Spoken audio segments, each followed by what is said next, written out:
mutane suna wannan abu, namiji ya nemi namiji. Ɗan luwaɗi, mai luwaɗi, an cire masa sha'awar ya mace kwata-kwata. Wai ka ga mace kana sha'awar ka aure ta, kuyi rayuwar aure, shi kuma namiji yake duba. Yanda ake neman mata a aure su a sha'awarsu, shi kuma maza yake nema.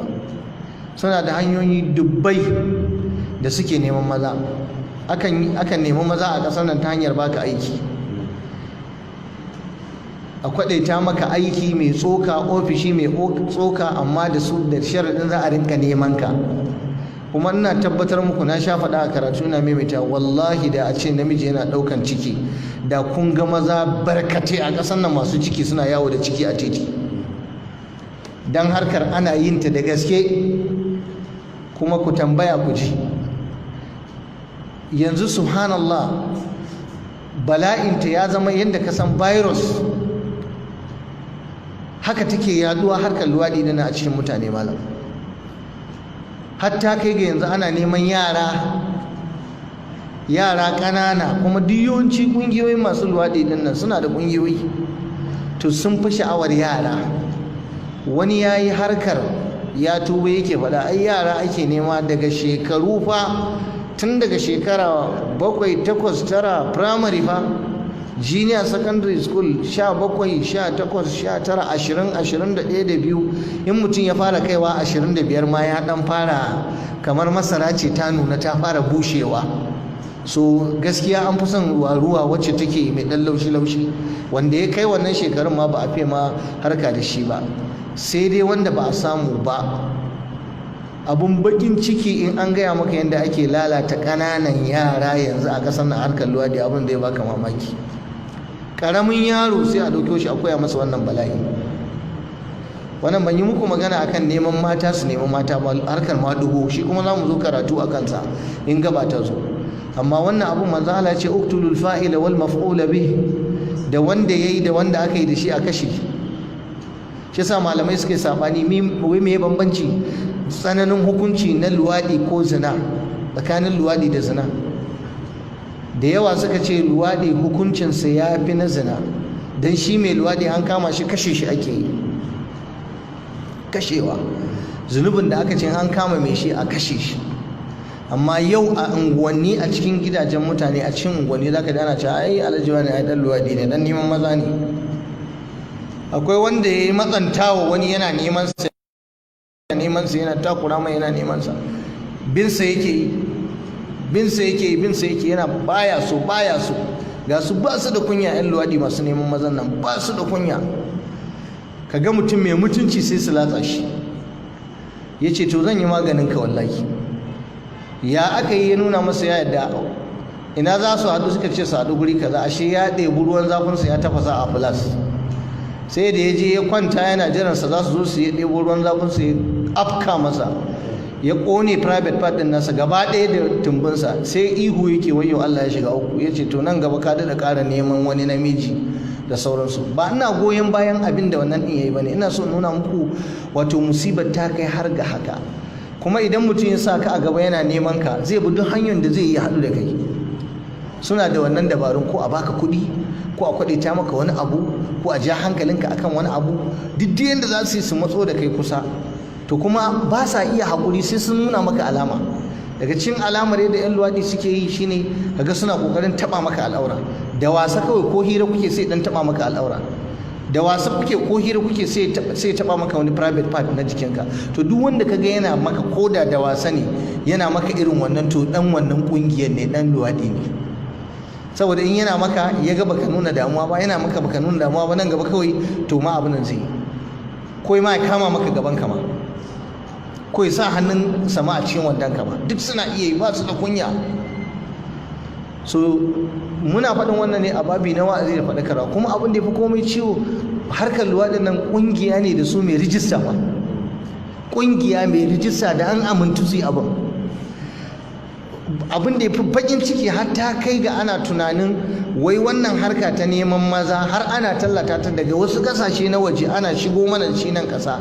Amma yi kokarin a rubuta, a fitar da wani motion ko a majalisa ko na abu, a yi kokarin a ga wai a halatta auren jinsi. Shine ai luwaɗin, auren jinsi. Namiji ya auri namiji, mace ta auri mace. har an fara latsa mu akan wannan, har ma a ƙasar akwai masu tunanin me yasa ba za a yi haka din ba.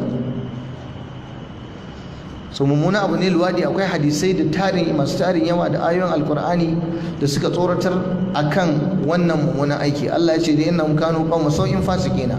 Duka wannan aiki na mutanen annabi Lut ne. Yace mun sanya wannan wato alƙarya ce waɗanda suke wato munanan mutane. Da ƙarshe Allah ya musu mummunan wato sakayya. waja'alna aliha safilaha wa amtarna alaiha hijaratan min sijilin mandud musawwamatan inda rabbika wa ma hiya min adh-dhalimin biba'id, kamar yadda yazo a cikin suratul hud. Annabi Lutu ya zo da shi da ya je gona yana dawa, kamar yadda Imam al-Baghawi ya faɗa, lokacin da Allah ya zo zai halakar da masu wato alƙaryar tasu kenan, jama'a tasa. Mala'iku sun zo masa, mala'iku ma da suka zo ba a kyale su ba, sun zo ne da sifan ainihin wato mazaje kyawawa matasa. Da suka gansu sun zo gurin annabi Lutu, suka tada hankalinsu, suka yi cincirindo gidan annabi Lutu cewa yau sun samu nama, kuma Allah ya kaddara masa matarsa tana goyon bayansu. Na maka iya samun mutumin kirki matarsa ta zama ta banza, yana iya faruwa. ضرب الله مثلا للذين كفروا امرأة نوح وامرأة لوط. الله كانتا تحت عبدين من عبادنا صالحين فخانتاهما. suna karkashin bayan musalihai amma suka yaudare su, suka ha'ince su. To matar annabi Lutu tana goyon bayan luwadin da suke. Yazo hankalinsa a tashe, yana cikin damuwa. Yace ya ku mutane na, haula'i banati hunna atharu lakum fattaqullah wa la tukhzuni fi dhayfi alaysa minkum rajulun rashid. Ga 'ya'yana nan mata yan gari, ku je ku nema mana, yaya nayi baki za ku kunyata ni? Yanzu a cikin ku ba mai hankali, ba mai cewa la ilaha illallah a cikin ku? Suka ce da shi, ai kai ka sani, malana fi banatika min haqqin wa innaka la ta'lamu ma nurid. Ba mu da haƙƙi, mu ba mu da sha'awar 'ya'yanka mata, ba masu. Kuma kai ka san me muke so, mu maza muke nema. Ƙarara daman na gaya muku ɗan luwaɗi yana da rashin kunya. Haka kuma suka yi wa annabi Lut din, ai kai ka san me muke so, wa innaka la ta'lamu ma nurid. Qala law anna li bikum quwwatan aw awi ila rukunin shadid. Yace ina ma da ina da ƙarfi, ina ma da zan samu wani taimako, wani rukuni mai ƙarfi da za su tallafa mu in yaƙe ku. Bai sani ba ashe mala'iku ne Allah ya tura masa, za a kifar da su a wannan daren. Haka suke ta mujadala da shi. Da ƙarshe mala'iku suka ce, ya Lutu inna rusulu rabbika lan yasilu ilayk fa asri bi ahlika bi qit'in min al-layli wa la yaltafit minkum ahadun illa imra'ataka innahu musibuha ma asabahum inna maw'idahum as-subh alaysa as-subhu biqarib. Ya Lutu, mu fa manzanni ne daga ubangijinka, ba za su iso gurinka, ka rabu da su, ba wanda ya isa zo. Saboda cincirin da suke kamar sa balle masa kofa su shiga su je su tarar da waɗannan mala'iku. Suka ce kwantar da hankalinka, ba za su zo ba, mu mala'iku ne. Lan yasilu ilaika, ka haɗa iyalinka maza cikin daren nan ku fita. Za mu halakar da su. Allah ya turo mu ne mu kifar. Sakamakon ƙarshe shine ina so ku gane hukuncin 'yan luwaɗi da aka yi wancan zamani. Alƙaryar gaba ɗaya ƙasar Allah ya sa mala'iku suka ɗaga, aka ce mala'ika Jibrilu fuffukensa ɗaya ya saka, ya ɗago ƙasar gaba ɗaya sai da ya nuna ta sama ya kifar da ita. Yau wannan zunubin shine ake masa rijista a duniya. Yanzu ɗan luwaɗi in kai wasa billahi azimu sai ya fi ka daraja. Gwanda ma muna akwai tasirin addini. Idan ka je kasashen turawa wannan yanzu da yawa fa maza ke auren maza, har tallata ake ce ai yafi sauki, bai da responsibilities da yawa. Kawai ka aure namijin, ku je ku yi ta fafatawa, ya tafi kasuwarsa ka tafi kasuwarka, ya tafi aikinsa ka tafi aiki, ba wani maganar haihuwa ballantana a kashe kuɗi, ba wani maganar wani gado, sannan kuma ba wani maganar spending. Shi ma yana neman kuɗi, kana neman kuɗi, kawai sai ku haɗu. Kawai namiji fa sai ya tsaya ya yadda wani namiji a aure shi. Wannan bala'in fa shine yau ake kawo mana shi a ƙasar nan malam.